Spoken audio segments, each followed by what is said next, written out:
அனைவருக்கும் வணக்கம். இந்த மூட்டு வலி, மூட்டு தேய்மானம் என்று சொல்லக்கூடிய ஒரு கூற்றை நாம் வெகுவாக இன்று நடைமுறையில் பார்த்து கொண்டிருக்கிறோம்.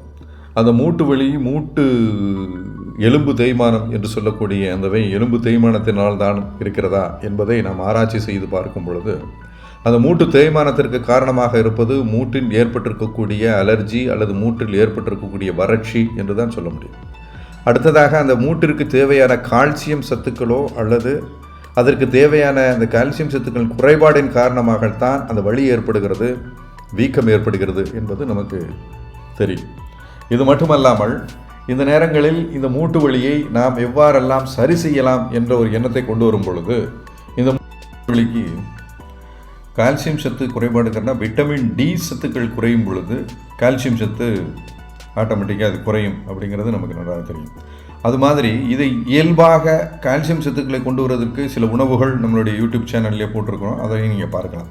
அது மட்டும் இல்லாமல் இயல்பாக ஈஸியாக சரி செய்யக்கூடியது, கால்சியத்தை சரி செய்து இந்த மூட்டு வலியையும் மூட்டு வலிகளையும் சரி செய்வதற்கு மண்பானை தண்ணீர் என்பது மிகச் சிறப்பானது. இந்த கோடை காலங்களில் ஏற்படக்கூடிய இந்த ட்ரைனஸ், அந்த வறட்சியை சரி செய்வதற்கு இந்த மண்பானை தண்ணீர் மிகவும் உபயோகமாக இருக்கிறது.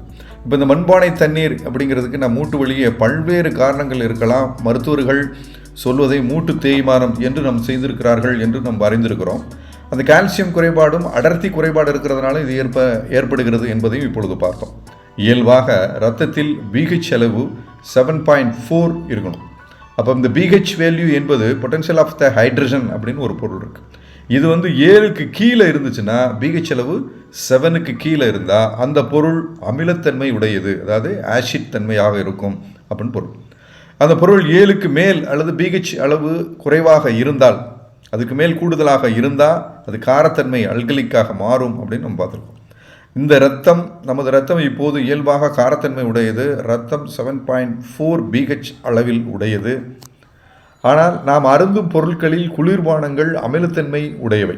அதாவது BH அளவு என்பது பெரும்பாலும் 5ஐ விட கீழே இருக்கக்கூடியதாக இருந்தால் அவை காரத்தன்மையோ ஆசிட் பொருட்களையோ மாறுவதாக இருக்கிறத நம்ம படிச்சிருக்கோம் இல்லையா. குளிர்பானங்களில் அருந்தும் பொழுது நமது இரத்தமானது அதன் இயல்பான காரத்தன்மையை இழந்து அமிலத்தன்மைக்கு மாறுகிறது.